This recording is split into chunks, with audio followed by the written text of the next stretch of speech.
Kausapin natin si Brigadier General Jean Fajardo, ang tagapagsalita po ng PNP. General Fajardo, magandang morning. Si Katunying po ito at saka si Tina. Nasaan ka na, Tina? Magandang umaga, Katunying at Wangking at sa lahat po ng nanonood na nakikinig sa inyong programa. Magandang umaga po. Matanong ko lang muna. So concurrently, kayo po ay director din o regional director ng PNP Region 3. Tama po ba? Tama po, sir. Di ba kayo nahihirapan dyan sa trabaho nyo na yan? Dalawa?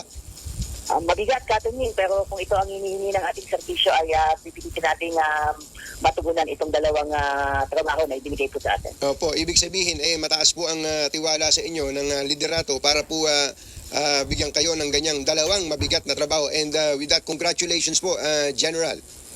Maraming salamat po, Katunying. Opo, okay. Unang tanong, nakikita niyo naman po ang mga pagkilos sa iba't ibang panig ng bansa, ang mga mass protest para po ipahayag ang simpatsya sa dating Pangulong Duterte.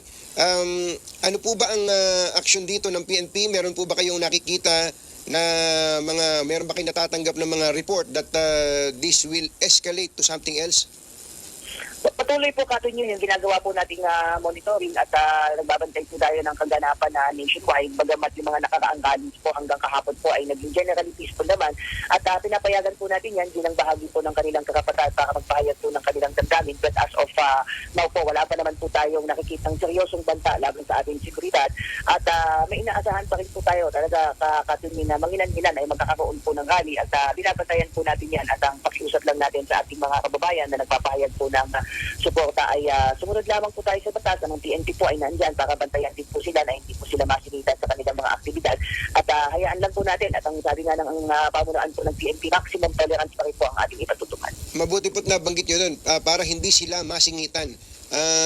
Ito po kasi pagka kasi ang mga tao nagtitipon, yung mga grupo ng mga tao nagtitipon sa isang particular na lugar, maaari po talagang may mga infiltrators no?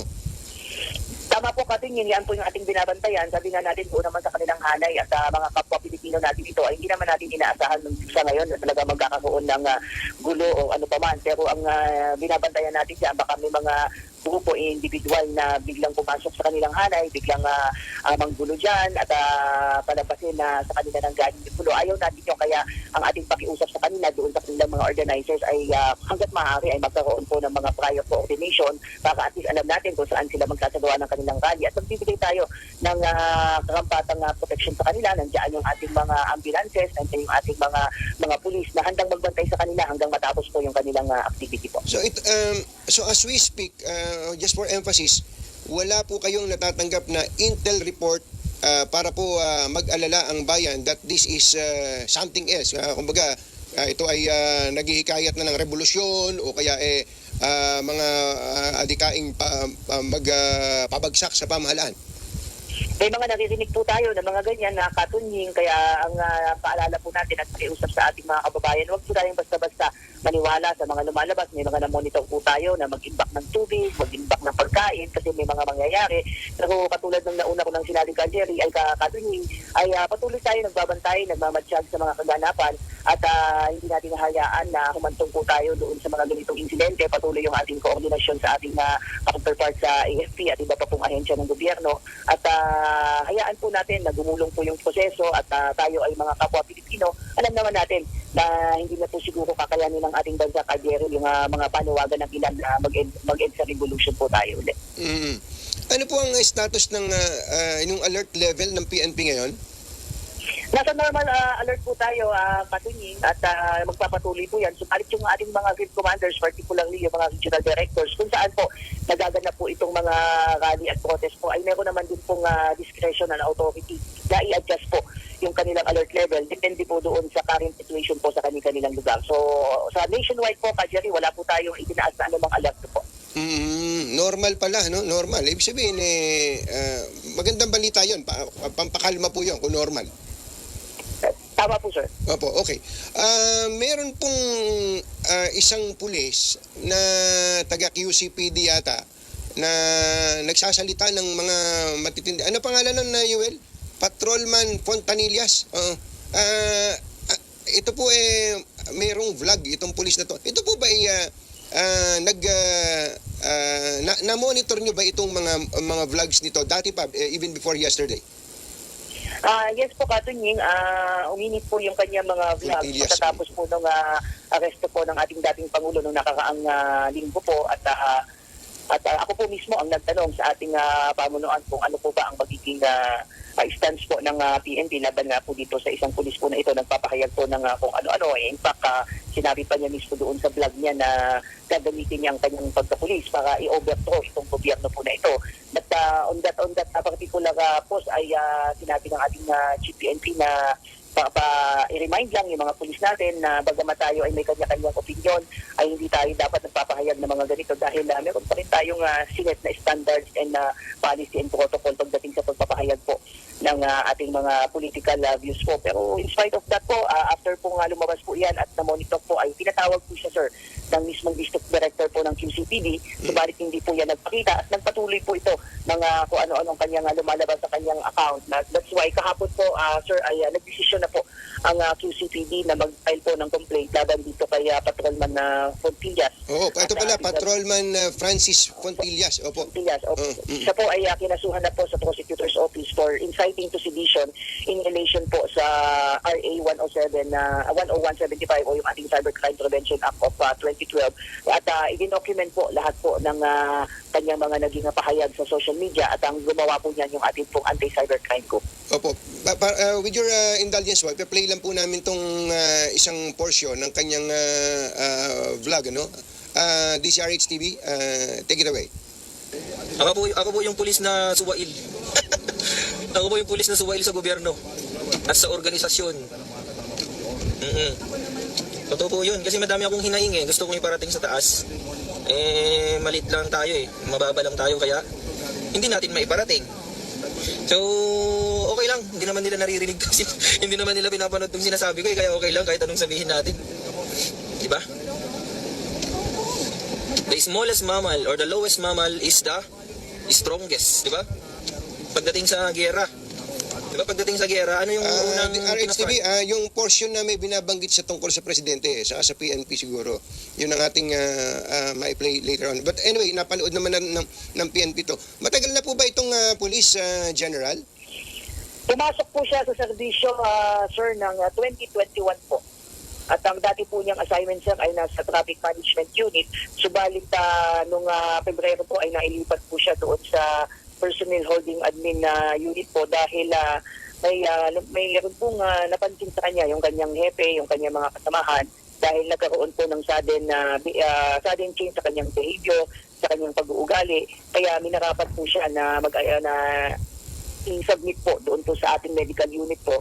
At nagkaroon po ng findings po sir noong 2023 na siya po ay mayroong mood behavioral swing at nag-undergo po ito ng medical treatment. At ito po ang tinitingnan natin maaaring isa sa dahilan kung bakit ganyan po yung gawin po nitong pulis po na ito. Oh, ganun pala. So meron siyang issue pala sa, pwede ba natin sabihin psychological issues? Yun po yung lumalabas sir at ito nga yung tinitingnan. Kahapon po ay finally ay sinabindi po niya yung kanyang sarili para mag-undergo po ng neuropsychiatric examination po dahil yun po ang ni-require po ng kanyang unit po. So yun po yung huling update po sa atin ng district director na kahapon finally ay natuloy na rin po na mag-undergo po siya sa neuropsychiatric examination. Nagpakita na po siya pala? Kahapon po sir, doon po sa Bikutan po, doon po siya nag-undergo po ng neuro exam po. But supposedly ay ni-require po siya as early as February po, subalit hindi po siya nagpapakita. And in fact, after na po lumabas yung mga vlog po niya, ay pinag-report po siya, ay hindi rin po siya nagpakita. Na bago po yan sir, ay nag-apply po yan ng sick leave mula po ng March 6 to 19. Pero hindi po pinayagan po yan at sinasabi po kasi niya ay dinis-approve po yan para po dahil wala po siyang ibinibigay na any medical certificate kasi kailangan po yun dahil mag-require po yan ng mga more or less 10 days po na leave at hindi po siya nagpakita. So nung lumabas po ito, pinag-report po siya pero hindi po siya nag-report kaya inawol na po siya na. Naka-awol na pala.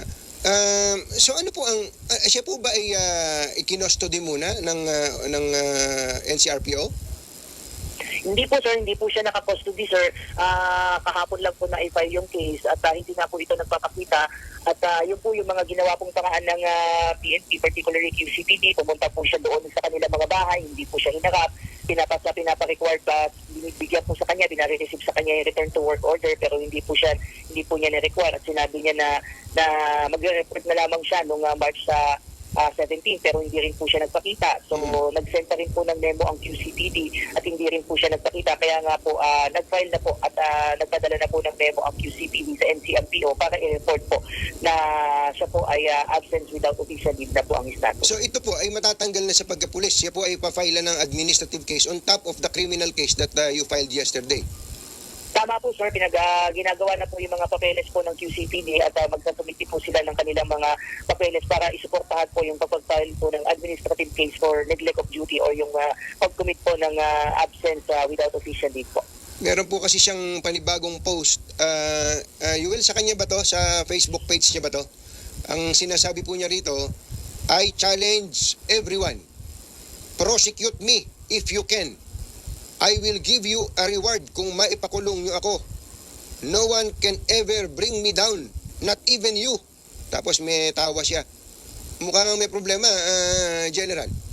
Yes po sir, makikita mo naman sir at makakamdaman mo sa kanya mga pananalita na hindi ito ordinaryong pulis na gusto lang magpahayag ng kanyang damdamin na he is challenging the duly constituted authorities and ito ang tinitingnan natin ngayon na talagang mga supporti at dinodocument po natin lahat po yan at para ang isang pulis na patrolman at challenging not only the PNP leadership pati na rin po yung ating Pangulo at hindi natin ito mapapalagpas at ang kanyang problema sa pag-iisip based sa mga previous na kanyang mga reports ay ito yung titignan natin kung ano ang magiging kalalabasan po nung itong kanyang neuro exam po kahapon po. Yes, ma'am. Okay, General, maraming salamat po sa mga paglilinaw at sa update dito sa mamang ito. Hindi pala magaan yung kaso niya, inciting to sedition in relation to cybercrime law, ano? Yes po sir. Yan po yung isinampang kaso po kahapon po sa prosecutor po. Criminal case po yan at maliba pa po doon sa administrative case na isasampa po laban po dito sa police po na ito. Maraming salamat po at magandang umaga. Salamat sa magandang umaga po.